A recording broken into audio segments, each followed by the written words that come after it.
Trending news Odisha आपण मानक स्वागत जनाऊँगी। आज 13 सेप्टेम्बर 2024 आज किसी गुरुत्वपूर्ण खबर जहाँ सामना को आसूची लेटेस्ट खबर जानापी आम चैनल टी सब्सक्राइब और लाइक कर दियंतु। चलतु नजर पकाइबा आज बड़ खबर उपर। 18 रत्नभंडार स्थिति अनुधान करिबो एएसआई। आगामी 18 दिन श्री जगन्नाथ मंदिर रत्नभंडार स्थिति अनुधान करा एथिपाई अत्याधुनिक ज्ञानकौशल उपयोग करिबो भारतीय प्रत्नतत्व सर्वेक्षण संस्था एएसआई अतिरिक्त महानिदेशक यह उच्चस्तरीय बैठक में तदारक कमिटर नेतृत्व नेबे। लेजर स्कानिंग और जीपीआर माध्यम भीतर और बाहर रत्नभंडार जांच करा जिवो। रत्नभंडार भीतर आउ कौन गुप्त कोठरी किंबा सुड़ंग रही कि ना से नहीं जांच करा जिवो। एहा परे रत्नभंडार आवश्यक मरामती करा जिवो। एएसआई पक्षर गुरुवार संपर्क में श्री जगन्नाथ मंदिर प्रशासन को आगुआ सूचना दी जाएगी। रत्नभंडार जांच पाई भारतीय वैषयिक प्रतिष्ठान आईआईटी और जातीय कोठाबाड़ी गवेषणा संस्थार परामर्श नियाजिवो। परवर्ती मुख्य खबर चांदीपुर VLS स्तांतरसाम सफल परीक्षण। प्रतिरक्षा गवेषणा विकास संस्था DRDO और भारतीय नौसेना पक्षर आज अपराह 3:19 समय चांदीपुर स्थित ITR लॉन्च कॉम्प्लेक्स 3 रो एक स्वल्प दूरगामी क्षेपणास्त्र VLSR साम सफल परीक्षण हो जाएगी। क्षेपणास्त्र एक मोबाइल लॉन्चर परीक्षा करा परीक्षण समय विभिन्न राडार और ITR टेलीमेट्री मिलित तथ्य समीक्षा पर DRDO वैज्ञानिक मैंने यह परीक्षा सफल होती। संपूर्ण स्वदेशी ज्ञानकौशल और प्रजुक्ति विद्या व्यवहार में यह स्वल्प दूरगामी क्षेपणास्त्र विकसित विभाग पक्षर सूचना दी जाएगी। परवर्ती मुख्य खबर 18 युक्त 2 फर्म पूरण। उच्च माध्यमिक शिक्षा परिषद द्वारा परिचालित युक्त 2 कला विज्ञान वाणिज्य धंदामूलक शिक्षा और पाठ्य विनिमय समस्त रेगुलार एवं एक्स रेगुलार छात्र छात्री फर्म पूरण आसंता 18 तारिख होगा जाऊँगी। छात्र छात्री अक्टोबर 1 मध्य बिना जरिमाना, अक्टोबर 4 रु 14 मध्य 200 टंका जरिमाना और अक्टोबर 11 रु 18 मध्य 600 टंका जरिमाना दे फर्म पूरण करेंगे।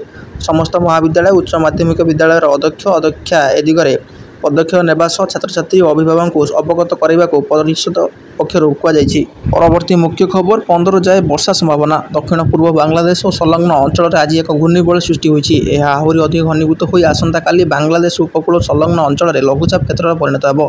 परवर्ती समय धीरे धीरे पश्चिम उत्तर पश्चिम दिगरे गति करी बेलू पश्चिम बंग 15 तारिख उपकूल संलग्न उत्तर पश्चिम बंगोपसागर अवपात रूप नहीं पारे। प्रभाव 13 रु 15 तारिख मध्य ओडिशार केतक स्थान में प्रबल वर्षा हो पारे।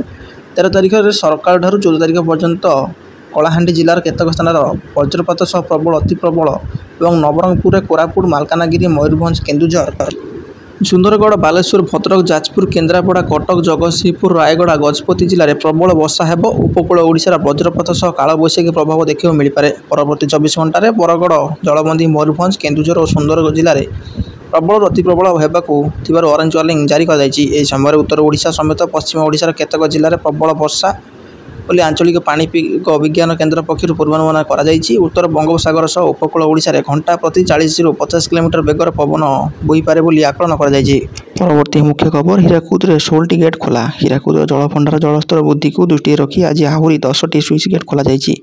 गतकाली 6टी स्विच गेट खोला आज राति 9टार जलभंडार जलस्तर 628.10 फुट्रे पहुंची। जलभंडार को 3,05,912 क्यूसेक जल प्रवेश करुवा बेले 2,93,207 क्यूसेक जल निष्कासित होती। 16टी स्विच गेट दे 2,51,284 क्यूसेक और पावर चैनल दे 37,299 क्यूसेक जल नहा नदी छड़ा जाएगी।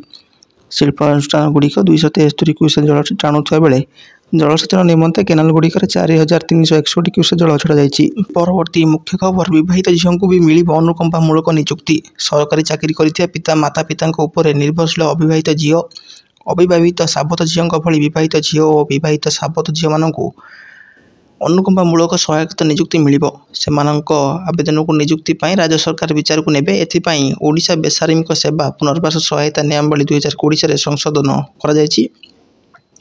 साधारण प्रशासन और साधारण अभियोग विभाग पक्षर दिया प्रस्ताव को गुरुवार कैबिनेट मंजूर मिली।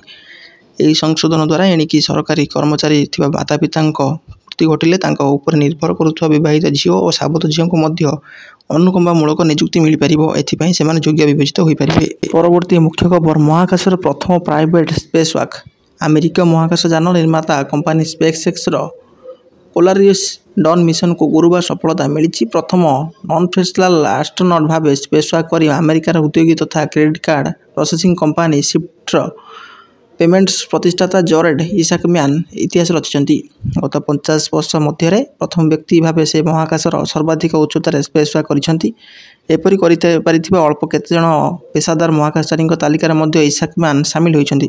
परवर्ती मुख्य खबर अक्टोबर 27 ओसीएस प्रिलिमिनारी ओडिशा लोकसेवा आयोग ओपीएससी द्वारा परिचालित ओडिशा सिविल सर्विस 2023 प्रिलिमिनारी परीक्षा अक्टोबर 27 हेब। राज्यर 5टी यही परीक्षा हेब। एने जोन ओपीएससी पक्षर गुरुवार विज्ञप्ति प्रकाश पाई। अन्य पक्षर यही परीक्षा निमंते आवेदन कर आशायी मध्य 123 जनकर आवेदन पत्र को जाइए। आयोग द्वारा नाकच कर परीक्षा सूची खूब शीघ्र प्रकाश पाइब आयोग पक्षर कहुई। यहीपरि समस्त बड़ खबर जानी आगर रहा चैनल टी सब्सक्राइब करनी।